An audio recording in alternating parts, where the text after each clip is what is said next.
filtrado de nuestra sangre se realizaba a nivel del corpúsculo renal, específicamente a nivel glomerular, que era básicamente capilares sanguíneos, células mesangiales y porocitos, ¿verdad? Ahí se generaba la barrera de filtración, la hendidura de filtración y toda la filtración. El filtrado es un primer filtrado, es una orina primaria, ¿no?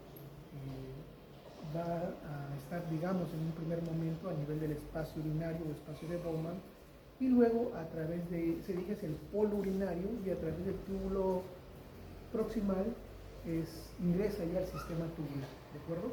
Entonces, esta parte solamente es filtrado. Lo que vamos a ver ahora, lo que vamos a ver a continuación es secreción, reabsorción y transporte de la orina, ¿de acuerdo? A nivel de los túbulos se va a dar la reabsorción, se va a dar la secreción para poder formar finalmente la orina tal y cual la podemos examinar nosotros en cualquier examen de orina. Primero ha sido solamente filtrado, el filtrado glomerular. Ahora le vamos a sumar las sustancias que los túbulos van a secretar y le vamos a restar las sustancias que el túbulo va a reabsorber, ¿sí? Y finalmente tenemos la orina tal y cual la podemos examinar. Muy bien. En ese sentido, entonces, vamos a ver nosotros que, imagínense ustedes que tenemos el volumen de sangre más o menos 5 litros, ¿verdad? 4,5 a 5,5. Y que esos 4,5 litros, 5 litros están circulando las 24 horas del día. Circula y circula porque estamos produciendo metabolitos, residuos y todo lo demás que tienen que ser filtrados, que no deben permanecer en nuestra sangre, porque si no generarían toxicidad a nuestro propio organismo. Pues imagínense cuántos litros de filtrado se forman al día. Pero eso no quiere decir que todo lo voy a eliminar, tengo que reabsorber, si no perdería todo el líquido y muero deshidratado, o tendría que estar conectado a una manguera para poder sobrevivir, ¿verdad? Entonces de eso se encargan los túbulos, de filtrar, perdón, de reabsorber o también de secretar sustancias para poder balancear, equilibrar, sacar lo que se debe quedar y lanzar lo que se debe ir, ¿de acuerdo? Tenemos, por ejemplo, un caso de un paciente que está llegando a nuestro servicio completamente deshidratado, polinéico, ¿no? Terrible.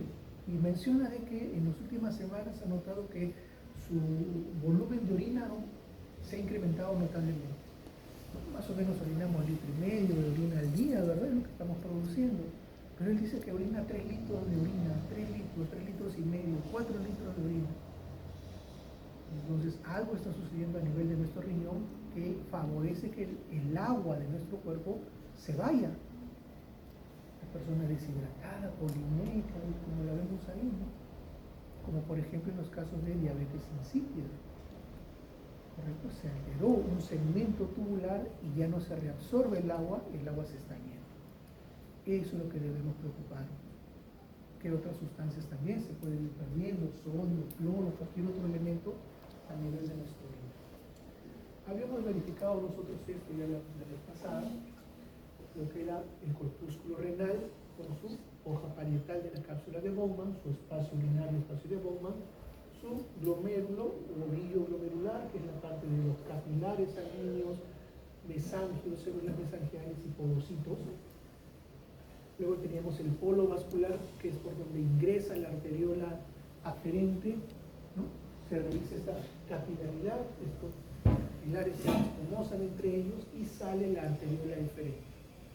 Eso es el polo vascular. Tenemos aquí el túbulo contorneo distal, en donde vamos a encontrar nosotros la mácula densa, y hacia acá, hacia el otro lado, tendríamos el polo urinario.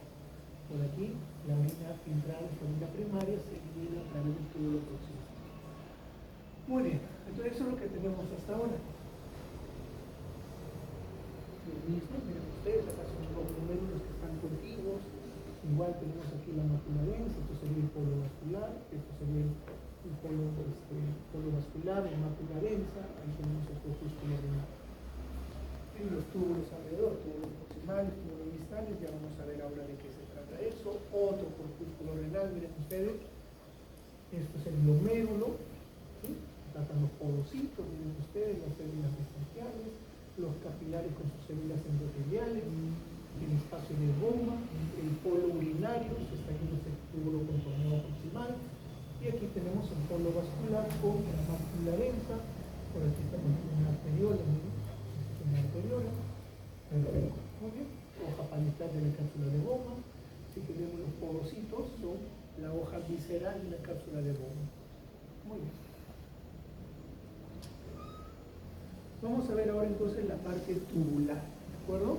Ya hemos visto nosotros esto de acá, nos hemos centrado la semana pasada acá en el corpúsculo, vamos a ver los túbulos.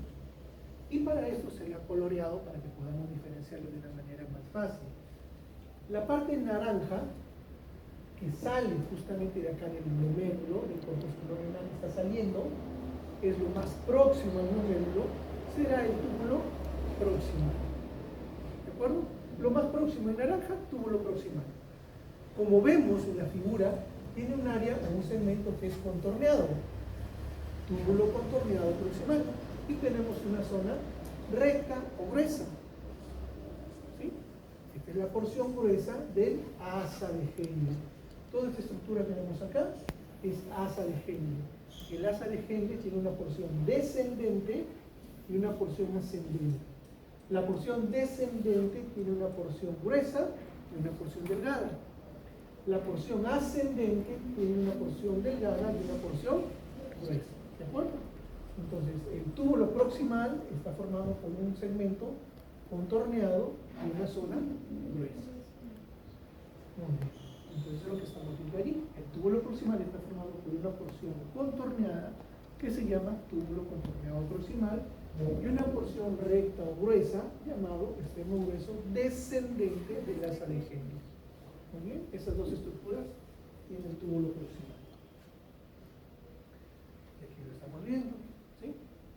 Proximal, próximo a la nefrona, próximo al corpúsculo renal. Y acá tenemos características de sus células, que son células cúbicas, un poquito altas, con un citoplasma granuloso, por eso es que se tiene mucho de rosado, hay abundantes mitocondrias y el borde apical tiene microvellosidades grandes, altas. Por eso se ve de esta manera. Túbulo contorneado proximal. Y por así comienza el recorrido de esta primera orina primaria, filtrada por el glomérulo. Acá. Son túbulos bastante anchos, si tenemos una célula púbica alta, con borde apical irregular por la presencia de microvellosidades, un citoplasma eosinófilo muy granular por la presencia de abundantes mitocondrias, túbulo proximal. Compárenlo con este, miren. Esto es distal. Es un túbulo que tiene también células cúbicas que no son tan altas, son un poco más bajas, su citoplasma es un poco más claro, entonces van a tener características que estoy seguro ya lo han revisado en la parte de teoría, que van a variar ciertas características y que les va a permitir diferenciar un túbulo proximal de un túbulo distal. De hecho, cuando nosotros examinamos cualquier lámina, vamos a tener mayor cantidad de túbulos proximales que de túbulos distales. Se dice que una relación de 7 a 1. Entonces, veamos a ver si es cierto. ¿Qué es esto? ¿Proximal o distal? Proximal. ¿Qué es esto? ¿Proximal o distal? Proximal. ¿Qué es esto? ¿Proximal o distal? ¿Qué es esto? ¿Proximal o distal? Proximal. Proximal. Proximal. Proximal. Distal. Distal. Distal. Nada más. Hay predominio de túbulos proximales. ¿De acuerdo? Ahí vamos bien. Y miren, un detalle más. ¿Los túbulos están muy pegados entre ellos o no? ¿Hay espacio entre ellos? Apenas. El intersticio es escaso. Se dice que en la corteza solamente el 7% de la corteza es intersticio. ¿Sí? Mientras que en la médula el intersticio alcanza el 30%. Entonces hay más intersticio en la médula que en la corteza. Esa es otra forma en la cual uno puede diferenciar corteza de médula. Porque lo que yo les dije la semana pasada es, si yo veo corpúsculo renal, ¿en dónde estoy? En la corteza. No hay corpúsculos en la médula. Pero a ver, si yo de mala gente en la práctica les pongo en el microscopio una zona de la corteza en donde no hay corpúsculos, Solamente le pongo túbulos y les digo, menciónenme si es corteza o médula. Para eso está el intersticio. Veo, examino, los túbulos están pegaditos entre ellos, no hay casi espacio, corteza. Los túbulos están más separados, más extendidos entre ellos, médula. ¿De acuerdo? En base al intersticio, también podemos decir cuál es corteza y cuál es médula. Cuento cuántos proximales y cuántos distales hay. Aquí hay predominio de proximales. Muy bien, vámonos ahora a la siguiente sección. Ya vimos el proximal. Vamos a ver el asa de Henle. Los extremos delgados del asa de Henle, lo que está de amarillo. La porción delgada descendente y la porción delgada ascendente. Todo esto es el asa de Henle. Todo esto es el asa de Henle. El asa de Henle tiene porción gruesa, porción delgada. Porción descendente, porción ascendente. ¿De acuerdo? Vamos a ver entonces. Esta imagen viene en el examen práctico. Apréndanse. Miren. Células cúbicas altas. Citoplasma granuloso. Borde con microvellosidades. ¿Qué es? Túbulo proximal. ¿De qué color está? Naranja. ¿Ven? Amarillo, miren acá, y vamos a ver después. ¿Son túbulos bastante delgados o no? Si lo comparo con el resto, ¿son delgados o no? Y el epitelio ya no es cúbico, es un epitelio simple, plano. ¿Parecen hasta capilares o no parecen capilares? Pero no van a tener microcitos de capilares. Son ligeramente más gruesos que los capilares. Asa delgada de Henle. ¿Qué más tengo? Coloración verde, túbulo distal, miren ustedes, ¿son células cúbicas? Sí, pero son células cúbicas bajas. El borde es más regular, más libre, tiene un citoplasma ligeramente más claro. Han disminuido las mitocondrias en el citoplasma, por eso es menos granular. Túbulo distal, verde. Azul, túbulo colector. Miren ustedes, es una célula donde los núcleos están más ubicados, más dispuestos hacia la base. El lumen es más regular, más amplio. Y el citoplasma es un poco más claro, incluso hay menos mitocondrias. Túbulo colector. Y miren alrededor qué hay. ¿Qué serían estos? ¿Capilares? ¿Asa delgada de Henle o no? ¿Sí? Este es un túbulo colector de la médula incluso. Podría decir eso, pero bueno. Entonces, esto se lo aprende, porque de acá vienen a las preguntas en el examen práctico y pueden haber muchas combinaciones. O poner, por ejemplo, acá 1, 2, 3 y 4. A, B, C y D. Relaciones. 1 con A, 2 con B, y esa es la respuesta. Nada más, así de sencillo. ¿Ya? Muy bien. ¿Qué tenemos aquí? Lo que es el asa de Henle, es un epitelio simple plano. Dice, las nefronas corticales tienen segmentos muy delgados, de 1 hasta 2 nanómetros de largo, milímetros de largo. En las nefronas yuxtamedulares, habíamos hablado de teoría, no sé si lo han revisado, lo que son los corpúsculos renales tenemos nosotros a nivel de la corteza, ¿verdad? Pero la corteza está dividida en una corteza superficial, media y yuxtamedular, es decir, encima de la médula. Entonces ahí tenemos, ¿verdad? Las nefronas yuxtamedulares tienen segmentos más largos, de 9 a 10 milímetros, por ejemplo, y llegan hasta la papila renal. Semejan capilares, ya ven, por eso es bastante delgado, pero obviamente son células un poquito más gruesas, y la luz no tiene células hematológicas. Lógico, en un túbulo no voy a encontrar glóbulos rojos, no voy a encontrar glóbulos blancos, porque no es un capilar, ¿de acuerdo? Miren acá. Doctor, en la anterior el TCD es tejido conectivo, ¿no? No. ¿No? TCD es túbulo Contorneado distal. Contorneado distal. El tejido conectivo es el intersticio. Claro, el intersticio. El intersticio, ¿de acuerdo? Capilar. ¿La pregunta está bien? Habría que aclarar eso, ¿no? Bueno, acá también en la médula renal Tenemos todo lo que es el segmento delgado, segmento grueso, lo que es la TS y el otro elemento más, túbulos distales y túbulo colector. Miren ustedes, el colector es un túbulo más ordenadito, las células son más cúbicas, el citoplasma más claro que el túbulo distal, por ejemplo. Miren el citoplasma. Bueno, entonces, esas características que asumo ya los han revisado en práctica, en teoría, tienen que fijarlos muy bien. Las características de las células de los túbulos hay que diferenciarlos muy bien. Es básicamente descripción, ¿de acuerdo? Miren ahí. ¿Qué serían estos? ¿Qué tipo de túbulo sería? Distal, colector. ¿Sí?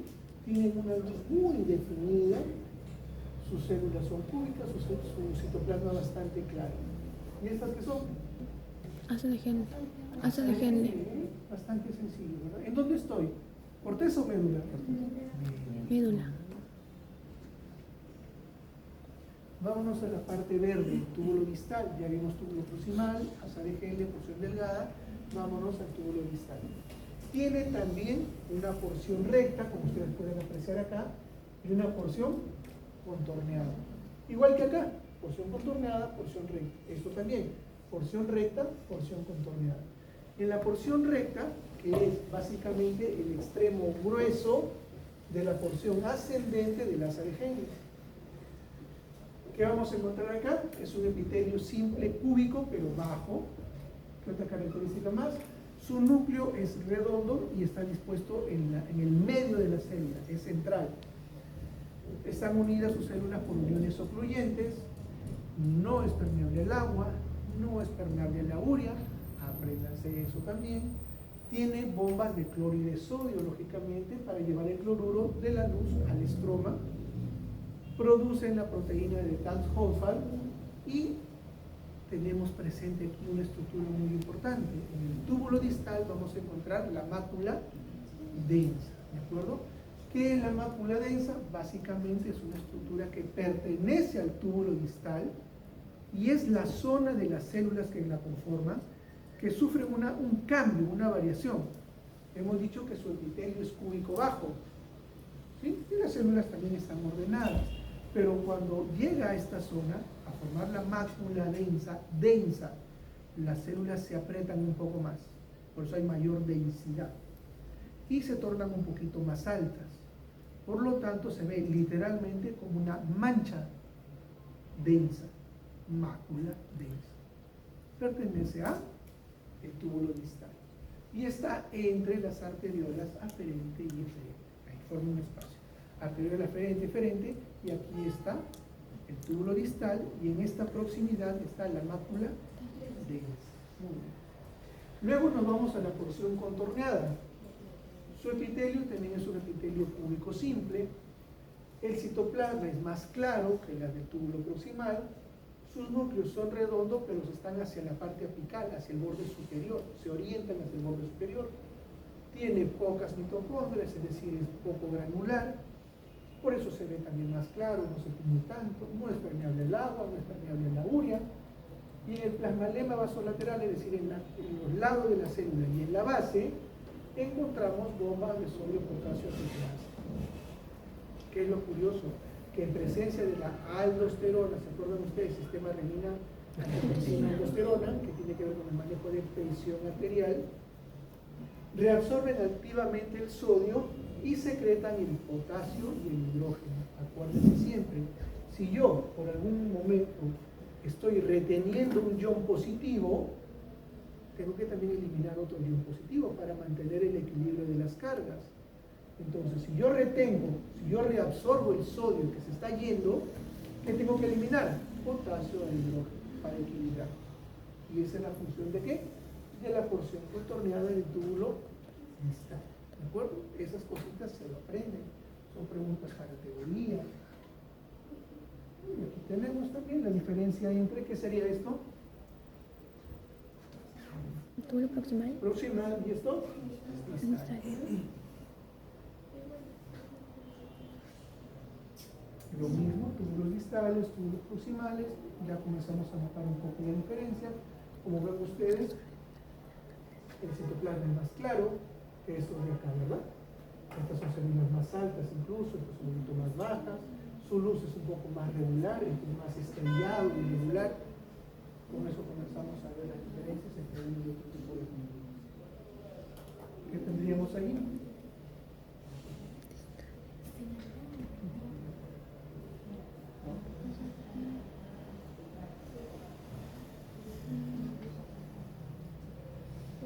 Esta lámina es para concluir.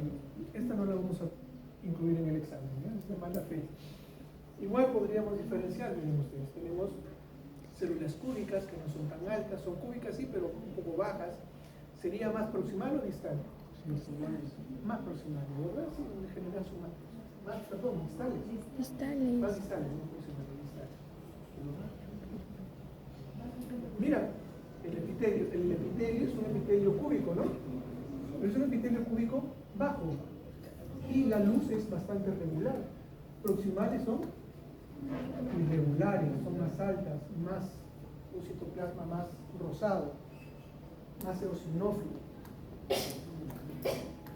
Salud. Acá tenemos un corpúsculo con los dos polos. Hacia arriba, el polo vascular, y tenemos, miren acá, el túbulo distal, con la presencia de la mácula densa. Y aquí tenemos el polo urinario con el túbulo proximal. ¿Ven la diferencia en las células?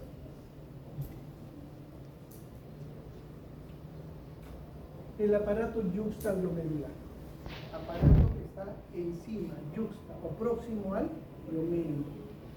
Va a estar conformado, acá lo tenemos, por la mácula densa. Miren ustedes, este es un túbulo distal, pero en la proximidad de las arteriolas aferente y eferente, justamente en la conformación de todo el espacio yuxtaglomerular, tenemos que las células se reacomodan, se tornan un poquito más unidas y más altas. Por eso es que se ve como si fuese una mancha. Esta es la mácula densa. Y está en la proximidad de la arteriola aferente y la arteriola eferente. Son células altas, estrechas, pálidas, con un núcleo central. Miren ustedes, el núcleo está en el centro. ¿Ubicados en dónde? En el túbulo distal. Entonces, pregunta, ¿la mácula densa pertenece al túbulo colector, al túbulo contorneado distal, al túbulo contorneado proximal? ¿Cuál? ¿Al túbulo conector? Distal. ¿Verdad? Muy bien. Luego vamos a tener las células yuxtaglomerulares de la arteriola glomerular, de esta arteriola. Va a estar conformada por células del músculo liso que están modificadas, van a ser inervadas por fibras también nerviosas simpáticas, contienen gránulos de renina, nuevamente renina, angiotensina, aldosterona, está todo el eje, presenta enzima convertidora de angiotensina para transformarla en la 1 hacia la 2. Y luego tenemos las células mesangiales que están fuera del glomérulo. Aquí habíamos dicho que hay células mesangiales, ¿verdad? Fuera del glomérulo también hay células mesangiales, también llamadas células lasis o células Burmach. Si quieren se lo aprenden. Ocupan el espacio entre la arteriola aferente, la mácula densa, la arteriola eferente y el polo vascular, es decir, aquí. ¿Sí? Células mesangiales extramedullares, también llamadas células lasis, ¿de acuerdo? Miren acá. ¿Qué túbulo sería este? Distal, ¿verdad? Esto sería la mácula densa. Aquí tenemos el glomérulo, el ovillo, y esto sería esto sería todo lo que conforma el aparato yuxtaglomerular, ¿verdad? Esto es el espacio yuxtaglomerular, las células yuxtaglomerulares, células lasis y todo lo demás. Aquí vemos la arteriola, cómo ingresa. Acá. ¿Es una arteriola o no es una arteriola? Miren los eritrocitos. Todo esto es el componente vascular, los capilares, cómo están anastomosados, enredados. Es como un ovillo, por eso se le dice ovillo vascular o ovillo glomerular. ¿Sí? Cuando tú haces un manojo ahí de tu hilo y lo vas dando vuelta a vuelta, así se nota esto, ¿no? Es un ovillo glomerular. Lo mismo, ya la vimos, esta se está repitiendo nada más. Miren, todo esto sería un túbulo distal, ¿verdad? Pero miren, cómo las células están espaciadas, es un epitelio cúbico bajo, y conforme se van acercando a este espacio medular, la mácula, como las células se juntan un poco más, se tornan un poco más altas, mácula densa. ¿De acuerdo? Así se conforma. Doctor, ahí se puede diferenciar la eustalomedular, células eustalomedular o mesangial, ahí abajo. Sería adivinar, no es una lámina para que yo te pueda preguntar eso, pero sí mácula densa, túbulo Pero ahí contorneado. deberían estar todas. Deberían, sino que mucho importa también el tipo de corte que hagas. Ojo, a veces tú haces un corte y no ves una estructura. Haces un corte más profundo y comienzan a aparecer las estructuras, ¿no? Eso también importa mucho en el momento que haces los cortes histológicos.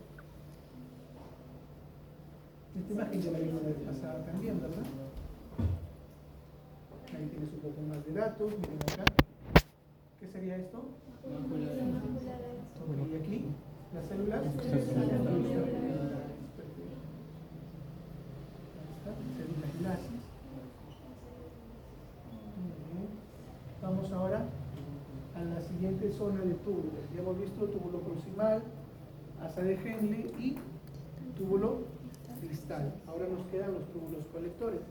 Los túbulos colectores, vamos a tener nosotros túbulos colectores desde la corteza, pasan a la médula y llegan hasta la porción apical de la pirámide renal o de Malpighi.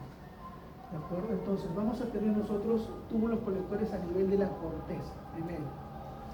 ¿Se localizan en dónde? En los rayos medulares. ¿Se acuerdan que en la primera sesión vimos que había espacios donde los túbulos de la médula se proyectaban hacia la corteza y ahí estaban incluidos también los túbulos colectores? Y tienen dos tipos de células. ¿Cuáles? Las células principales y las células intercaladas. Entonces, en los túbulos colectores corticales, vamos a encontrar tanto células principales como intercaladas. ¿Qué van a tener cada una de ellas? Primero, las células principales tienen la presencia de canales de apoporina 2. Ojo con ese dato, de apoporina 1, apoporina 2. Aquí están las del número 2, que son muy sensibles ¿a qué? A la hormona antidiurética y se vuelven permeables al agua. Antidiurética, ¿qué quiere decir? Evita la diuresis, evita que eliminemos el agua. Entonces, ¿qué efecto va a tener? Retener el agua, reabsorber el agua que se está yendo. ¿Cómo lo va a conseguir? A través de las apoporinas 2, que son sensibles a la hormona antidiurética. Mi cerebro, ¿no?, cuando ve que estoy de repente en una situación de bajo volumen, liberará la hormona antidiurética y le dirá justamente en los túbulos colectores, evita que el agua se vaya, reabsorbe el agua, ¿de acuerdo? Eso es lo principal. Pero, ojo con esto, si tú reabsorbes agua, tienes que reabsorber unos iones también. Y si reabsorbes un ion, tienes que eliminar otros. Ahí comienza la figura. ¿Qué tenemos entonces en las células ya no principales, sino en las intercaladas? Tenemos tipo A y tipo B. Ambas van a tener una bomba de sodio hidrógeno, una hidrógeno ATPasa. Primero, la ATPasa de la tipo A van a estar en la zona de lumen, en la zona luminal, en la zona libre, en el borde libre, que participa en el transporte de hidrógeno hacia la luz. O sea, va a sacar hidrógeno y lo va a llevar hacia la luz. Y los tipo B tienen también una bomba hidrógeno ATPasa, pero están en el plasmalema vasolateral, es decir, a los costados y en la base, y va a participar ¿en qué? En la resorción de hidrógeno, reabsorbe hidrógeno, y secreción de bicarbonato. Entonces, a nivel de los túbulos colectores, se va a liberar una sustancia llamada bicarbonato que sirve para estabilizar, es una sustancia buffer, para estabilizar lo alcalino de lo ácido. ¿En dónde se realiza entonces la bufferización de la orina? En los túbulos colectores. Vamos, túbulos colectores corticales. Vamos a la parte medular, formado por varios túbulos colectores corticales. Los corticales se reúnen y llegan a ser colectores medulares. Lo de la zona externa medular tiene células principales e intercaladas, mientras que lo de la zona medular interna solamente tienen células principales, y luego nos vamos a los colectores de las papilas, la porción terminal, aquella que va a liberar la orina formada ya, la orina final, hacia los cálices menores. Formado por varios túbulos colectores medulares, reciben el nombre de conductos de Bellini, en número de 20 más o menos, salen a través de la papila. Se abren en el área cribosa de la papila renal. ¿Por qué cribosa? Porque está acribillada, está agujereada, ¿no? Por eso se llama lámina cribosa del etmoide, ¿se acuerdan? Puro agujero. Eso también es así, agujeros. Esos agujeros son la salida de los conductos de Bellini. Drenan ¿hacia dónde? Hacia el cáliz menor. Y tienen solo células principales que son cilíndricas, ligeramente altas. Entonces ya hicimos el recorrido de todo el sistema tubular. ¿De acuerdo? Cada una de sus características las revisan, las aprenden, y eso le va a servir tanto para teoría como para práctica. Esto es un túbulo colector, miren. Son de los túbulos más ordenaditos que hay, sus células también están dispuestas, parecen ladrillo tras ladrillo. Su citoplasma bastante claro también. Eso es muy característico de los túbulos colectores. Miren nuevamente, túbulos colectores, células, son células cúbicas, ¿no? Muy ordenaditas. Citoplasma un poquito más claro que las anteriores. Miren ustedes, túbulos colectores, citoplasma bastante claro, bien ordenaditos, bien formaditos, ¿de acuerdo? Ese aspecto tienen los túbulos colectores, están bien formaditos. Miren ahora los túbulos distales, diferente, ¿verdad? Son cúbicos también, pero ligeramente más bajos que los que estamos viendo los túbulos colectores.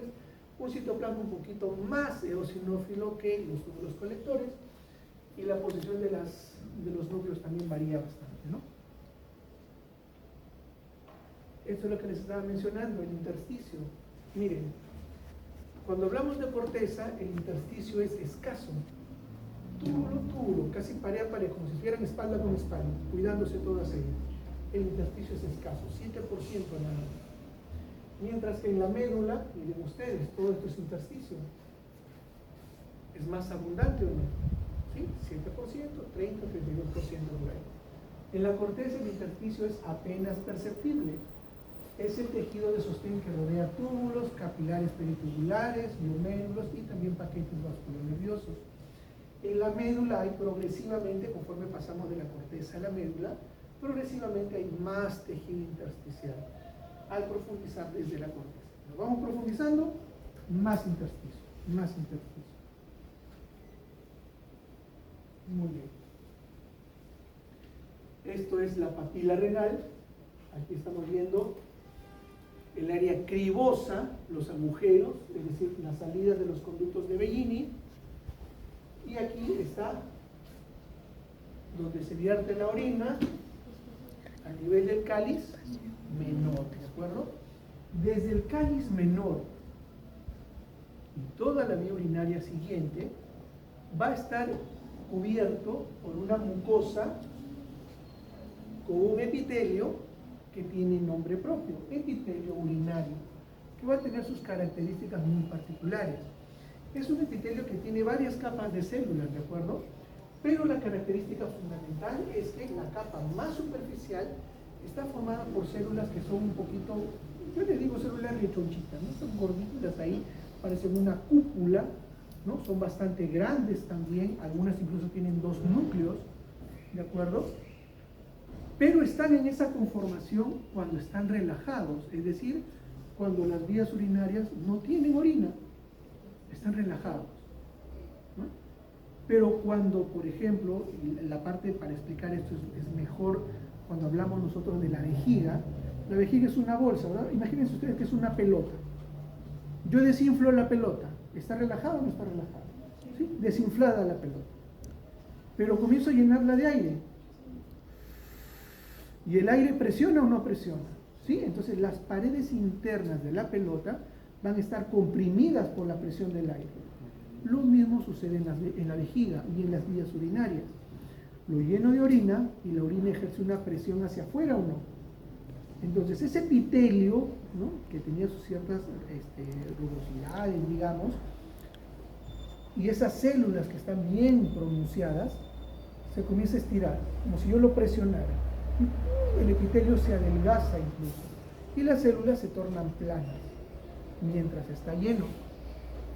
Pero yo evacúo la vejiga, micciono, orino, ¿se relaja de nuevo o no? Vuelve a su forma anterior.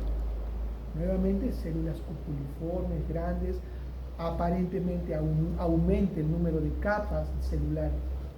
Eso es un epitelio transicional, ¿de acuerdo? Conocido también como epitelio urinario. ¿Ya? Perfecto. Muy bien, eso es lo que vamos a ir viendo. Lo mismo, ¿sí? Hacia este lado es la porción papilar, la porción terminal de lo que es la pirámide de Marquis, pirámide renal o pirámide medular. Esto, cáliz menor, y aquí tenemos el epitelio que recubre el epitelio urinario. Muy bien. Urotelio, llamado también epitelio transicional, epitelio polimorfo también porque tiene varias formas, entre comillas, dependiendo si está relajado o distendido. Perfecto. Se localiza de manera exclusiva en el sistema urinario, no lo vamos a encontrar en otro sitio. No confundan transicional con epitelio de transición, son cosas distintas. ¿Ya? Desde los cálices renales hasta la uretra. Esto es el epitelio, para que ustedes puedan entender allí. El de acá de la izquierda es un epitelio relajado, miren ustedes, está formado por varias capas, y la más superficial son células bastante grandes, amplias, cupuliformes, por eso se les llama también células en paraguas. ¿Sí? Células en paraguas. Algunas son binucleadas, como bien menciona acá, mientras que acá es un urotelio distendido. Aquí está lleno de orina, por lo tanto las capas aparentemente disminuyen y el epitelio, la capa más superficial, se aplana por completo, ¿no? Da la impresión de que fue un epitelio plano sencillamente. Pero se relaja nuevamente y vuelve a la forma normal. Estas son las células en sombrilla, células en paraguas, es lo mismo, varias capas de células. La célula de la superficie que da frente a la luz de la vejiga tiene forma de cúpula que caracteriza el epitelio transicional. Crean una barrera impermeable. Su membrana plasmática presenta regiones gruesas y flexibles llamadas placas, interpuestas por regiones de membrana normal. Vámonos a las cálices, ¿de acuerdo?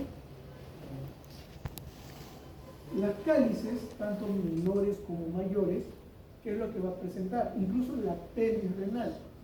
Acuérdense ustedes, las papilas desembocan en los cálices menores, 2 o 3 cálices menores se unen y forman un cáliz mayor, 3 o 4 cálices mayores se unen y forman la pelvis renal. Todas estas estructuras, cáliz menor, cáliz mayor y pelvis, van a tener 3 capas. La capa llamada urotelio, que es el epitelio transicional, por debajo una lámina propia, que es tejido conectivo, y luego una capa delgada de músculo liso. Por favor, músculo liso. No me coloquen capa de músculo, porque yo de repente pienso músculo cardíaco, y no, ¿verdad? Músculo esquelético, tampoco. El músculo liso es involuntario. Acuérdense, por favor, músculo liso. Muy bien. Eso es lo que tenemos. Miren ustedes el urotelio, la lámina propia, y por aquí algunas células musculares lisas, ¿no?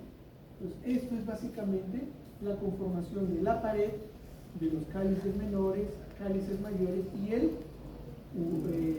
la pelvis renal. ¿De acuerdo? Vamos al uréter entonces. Aquí la cosa ya cambia un poco. La estructura es más definida. Sus capas están, digamos, mejor conformadas también. El uréter, vamos a tener 3 capas bien definidas. La mucosa, la muscular y la adventicia. Eso es de adentro hacia afuera, de la superficie a la profundidad. La mucosa, ¿qué es lo que va a componer en la mucosa? Un epitelio, ¿verdad? ¿Cómo se llama este epitelio? Urotelio. No hay otro. Urotelio. Y su lámina propia, porque es un epitelio, tiene que tener su lámina propia. Todo eso es la mucosa. Entonces, no se olviden, mucosa es epitelio más lámina. Si yo les pregunto por el epitelio, es el urotelio, epitelio transicional. Pero otra cosa es si yo le pregunto por la mucosa. La mucosa es urotelio más lámina, no se olviden. Luego viene el componente muscular. Aquí ya son varias capas del músculo liso, ¿no? Tenemos el uréter, ya saben ustedes que es un conducto que sale por lo que es el ilio renal, abandona el riñón, desciende y llega ¿a dónde? A la vejiga. Miren ustedes, ¿eh? Esto es un tubo. Este tubo va a tener porciones, tercio proximal, tercio medio y tercio distal. El tercio proximal cerca al riñón, tercio distal cerca a la vejiga, ¿verdad? 3 tercios. Los 2 tercios proximales, es decir, el tercio superior y el tercio medio, tienen solamente 2 capas de músculo liso, el famoso CELI. ¿Qué quiere decir CELI? Una capa circular externa, CE, y una capa longitudinal interna, LI, CELI. ¿De acuerdo? Los 2 tercios proximales. El tercio distal va a cambiar un poco. ¿Por qué? Porque se está acercando a la vejiga. Y la vejiga es la estructura de mayor resistencia. Entonces, no es que un tejido cambie pum, abruptamente de uno a otro, no. Paulatinamente tiene que haber un recorrido. Me acerco a la vejiga, entonces tengo que ser un poquito más fuerte. En el tercio distal sí tengo 3 capas. Le voy a sumar una longitudinal externa. La circular ya no sería externa, sería media, y permanece la longitudinal interna. ¿De acuerdo? El uréter tiene, entonces, son 2 tercios proximales, 2 capas de músculo liso, la circular externa y la longitudinal interna. Y el tercio distal, el que está más cerca de la vejiga, tiene 3 capas: longitudinal externa, circular media y longitudinal interna. Muy bien. Y luego la adventicia, que es la capa que está afuera, que rodea siempre todas las estructuras, tejido conectivo de qué tipo, fibroso, que se funde con la cápsula renal hacia arriba, ¿sí? ¿Se acuerdan que el riñón tenía una cápsula? Tejido conectivo denso irregular, perfecto, con algunas células musculares lisas también, perfecto. Y con el tejido conectivo ¿de dónde? De la vejiga, ¿de acuerdo? Muy bien. Eso es el uréter. Aquí lo tenemos. Por aquí viene la orina, esto es la luz. Esto sería el urotelio, ¿verdad?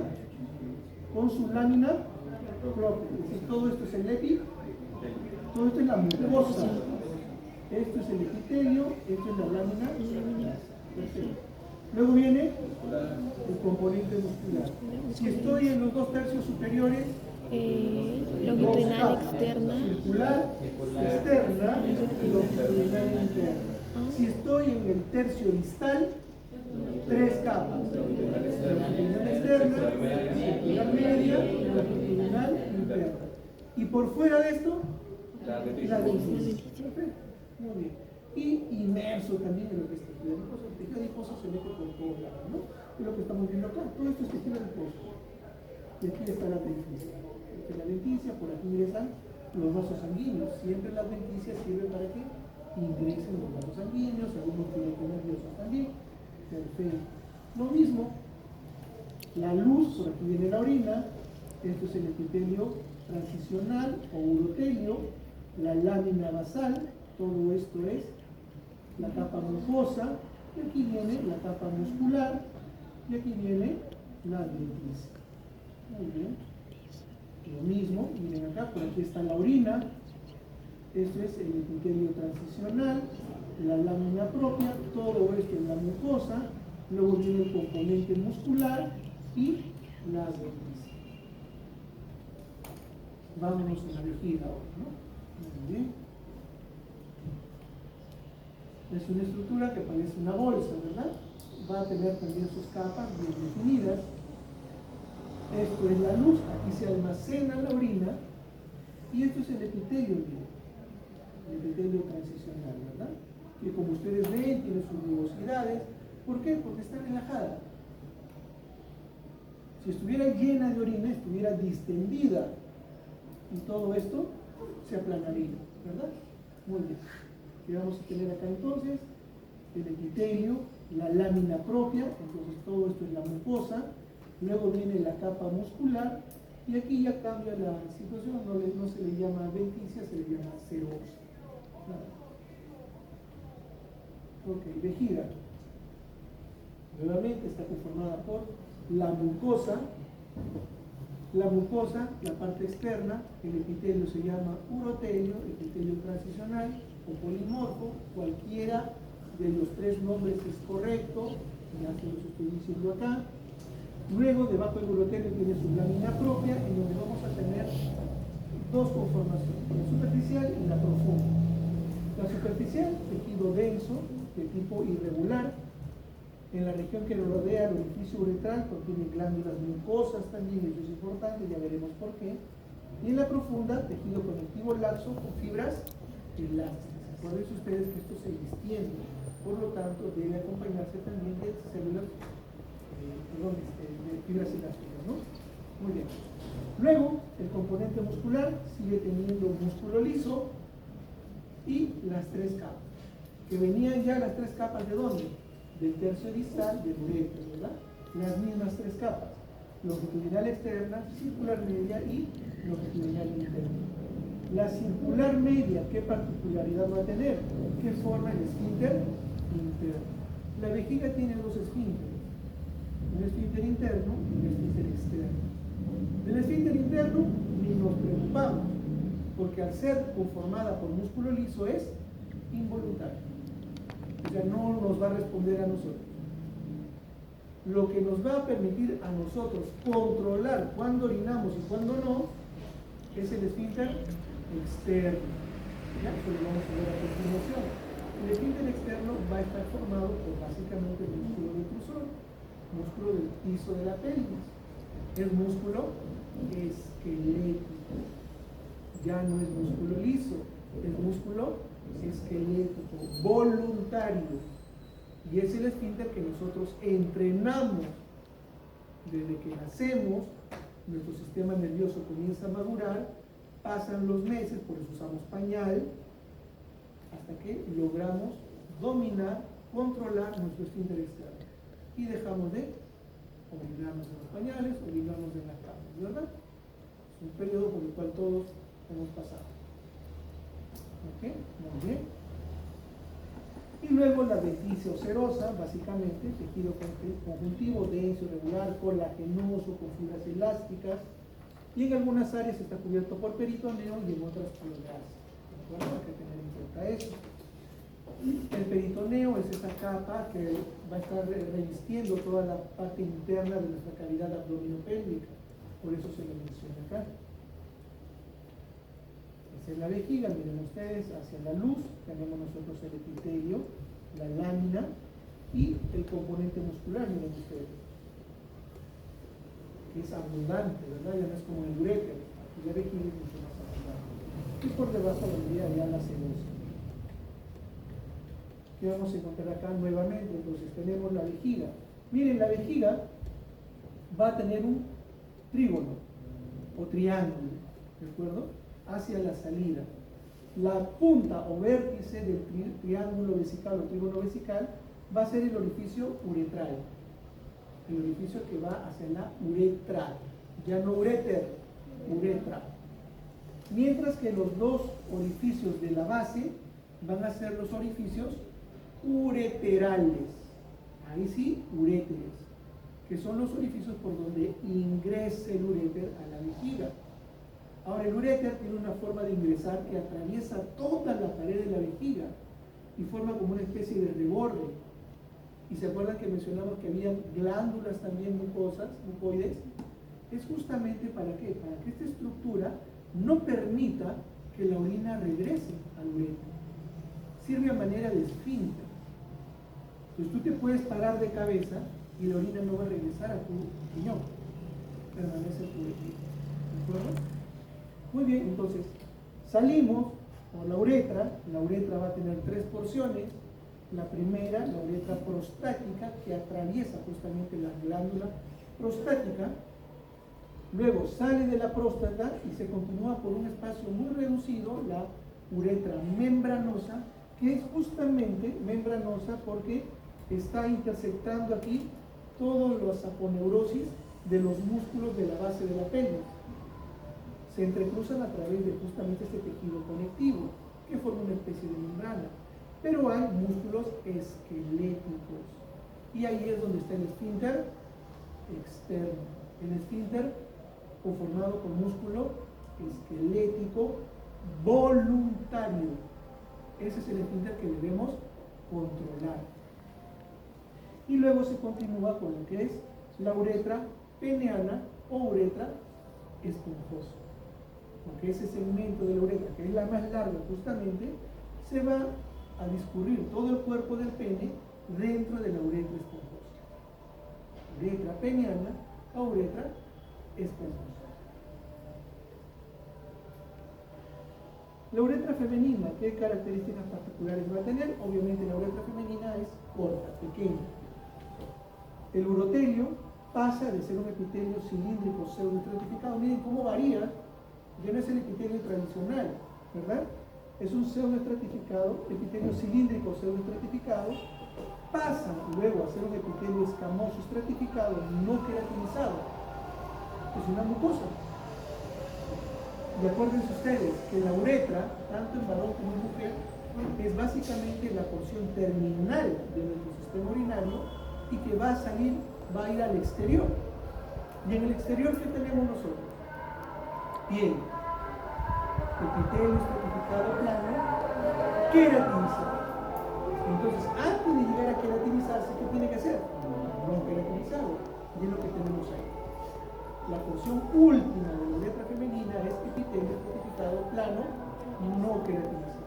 ¿Qué vamos a encontrar aquí? Glándulas de Bachet, que es lubricación básicamente, nada más. Y como todo epitelio tiene su lámina muscular, vamos a continuar con el músculo liso, pero solamente en 2 capas, ya no necesito 3 capas. Y vuelve nuevamente a ser serie, circular externa y longitudinal interna. La adventicia, tejido conectivo. Aquí tenemos la uretra. Miren ustedes, nuevamente un epitelio que va a transicionar, digamos, va a dejar de ser el epitelio transicional común de toda la vía urinaria a terminar a ser un epitelio estratificado, plano, no queratinizado. Tiene su componente muscular también y la serosa o adventicia no hay ninguna diferencia entre ellos. El epitelio transicional, la uretra, cambia finalmente a lo que ya les mencioné, un epitelio estratificado plano y no queratinizado. Miren acá, es bastante reducida. Y ese es el problema por el cual la mujer anatómicamente es el ser más predispuesto, comparando con los varones, a sufrir infecciones urinarias. Porque la uretra es bastante corta y tiene contacto con la pared netamente. Mientras que en el hombre la uretra se proyecta fuera del cuerpo. Entonces, por continuidad, anatomía, si ponemos a una mujer en decúbito dorsal y examinamos toda la región de la vulva, vamos a encontrar nosotros en la parte más superior, ¿qué estructura? El clítoris. ¿Debajo del clítoris? No, en la línea media, los labios están a los costados. La línea media, estructura, clítoris. Debajo, uretra. Debajo de la uretra, canal vaginal. Debajo del canal vaginal, canal anal. ¿Recuerda el orificio anal? Entonces, está ahí, seguido nada más.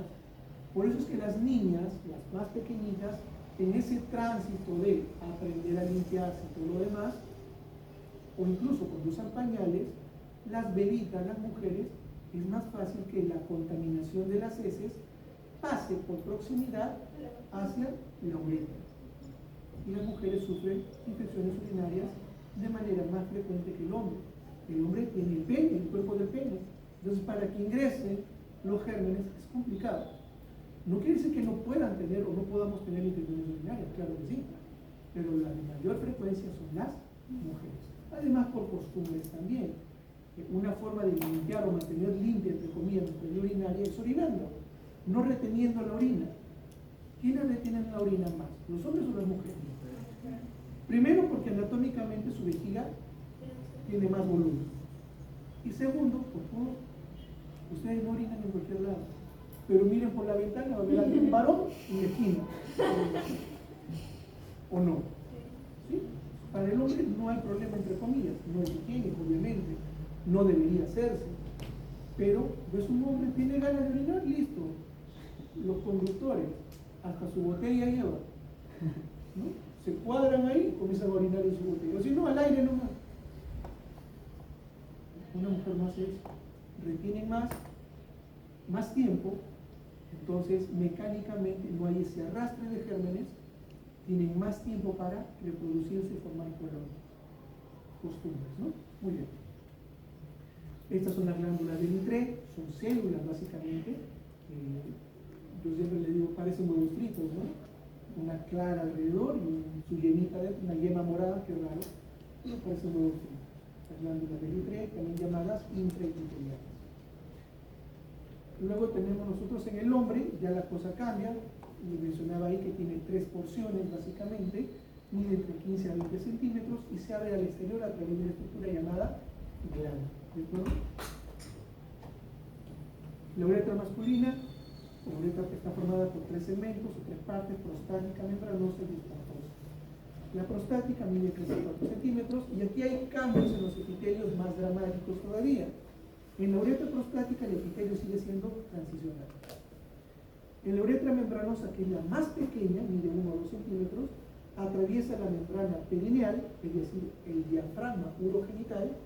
Por lo tanto, ahí es donde se forma el esfínter voluntario, ¿de acuerdo? El esfínter externo. Tiene un epitelio cilíndrico estratificado y pasa a ser un epitelio también pseudoestratificado. Miren cómo está cambiando el epitelio.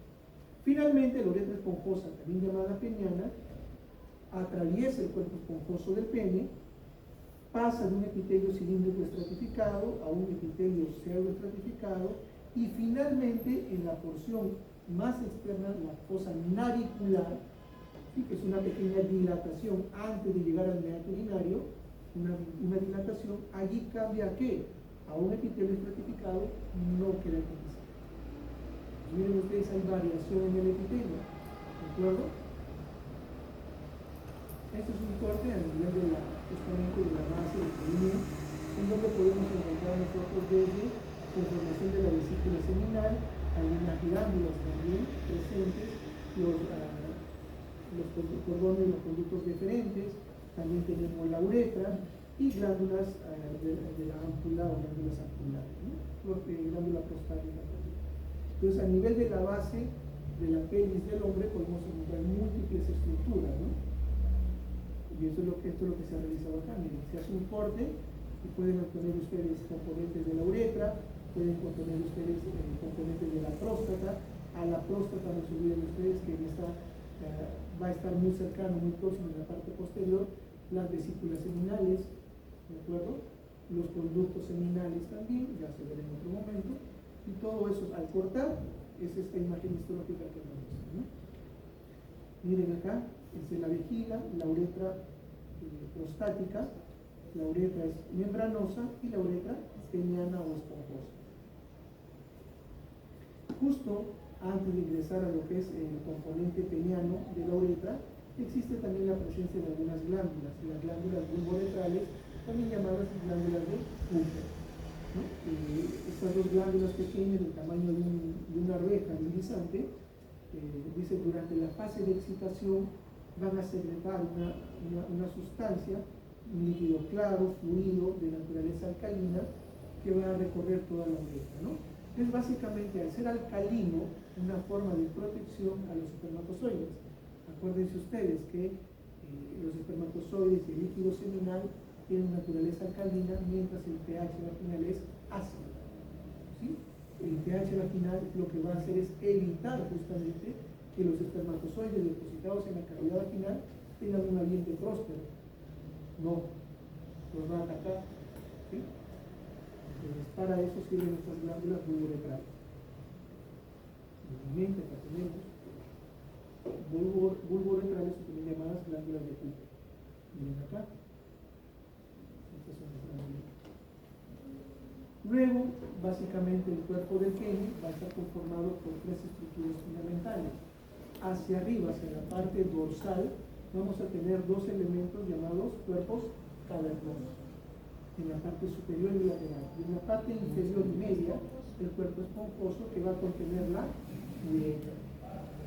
¿Cuál es la característica? Además de que están rodeados por una estructura fibrosa, que van a estar rodeados también por el tejido muscular, que va a tener una fascia, que va a tener una piel también que lo va a cubrir, que va a tener vasos sanguíneos bien definidos.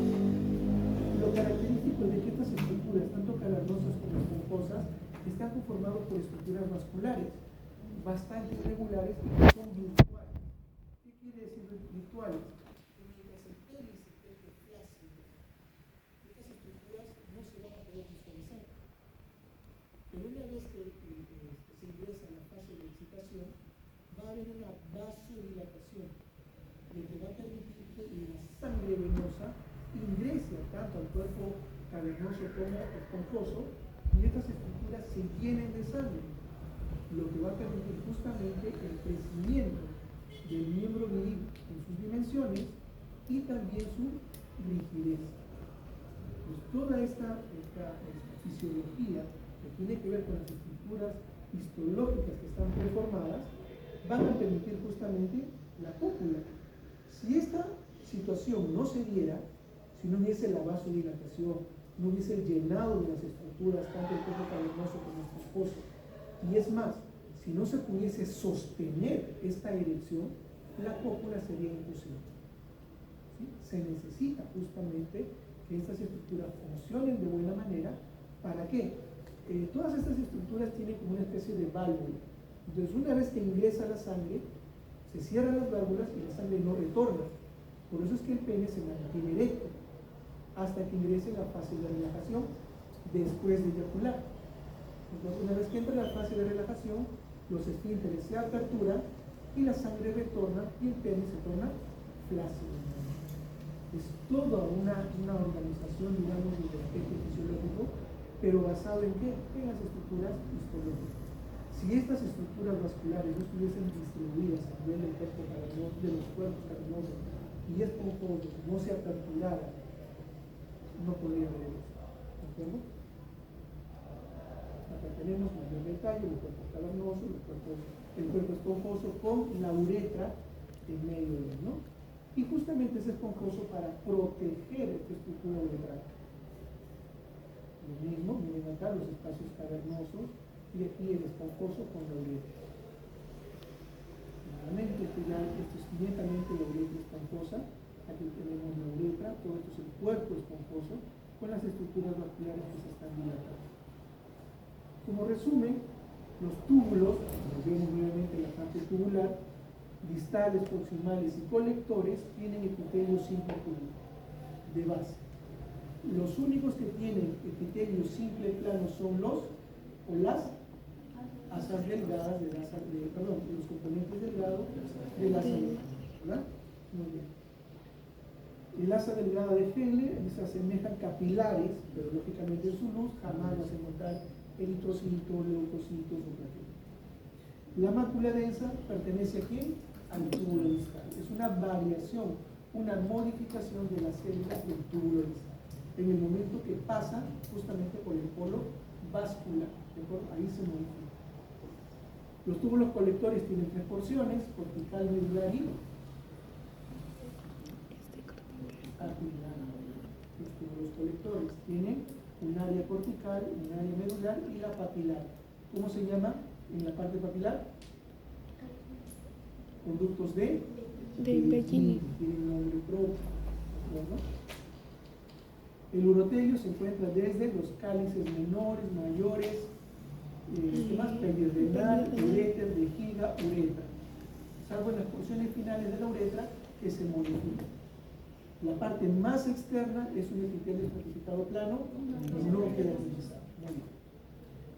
El uréter y la uretra tienen una capa muscular muy bien definida, ¿no? Con una circular interna y con una circular externa y una longitudinal interna. Mientras que la porción distal del uréter y la vejiga tiene tres capas musculares. longitudinal externa, circular media y longitudinal interna. Luego la uretra tiene un epitelio que va cambiando como el epitelio cilíndrico estratificado, pseudoestratificado, hasta un epitelio escamoso estratificado no queratináceo. ¿Preguntas, jóvenes? ¿No? Como les digo, en esta presentación se han unido los temas, antes se daban por separado los túbulos y después venía ya el resto del sistema mental. Repasen bien, por favor. Tomen en cuenta para el examen práctico lo que les he ido mencionando. Primero, apréndanse bien las características de los túbulos, ese esquema de naranja, amarillo, verde y azul, apréndanselo. Es clásico, tiene que venir en el examen, ¿de acuerdo? Acuérdense también de los elementos de lo que corresponde al polo vascular, polo urinario, las características de los túbulos, ¿de acuerdo? La papila, cómo se encuentra, ahí hay imágenes que les he puesto, lo he aumentado ahí, hay imágenes de la papila, de todas las estructuras básicamente, del uréter, de la uretra, la vejiga también, el epitelio transicional, acuérdense de las características, eso es básicamente. Muy bien, jóvenes.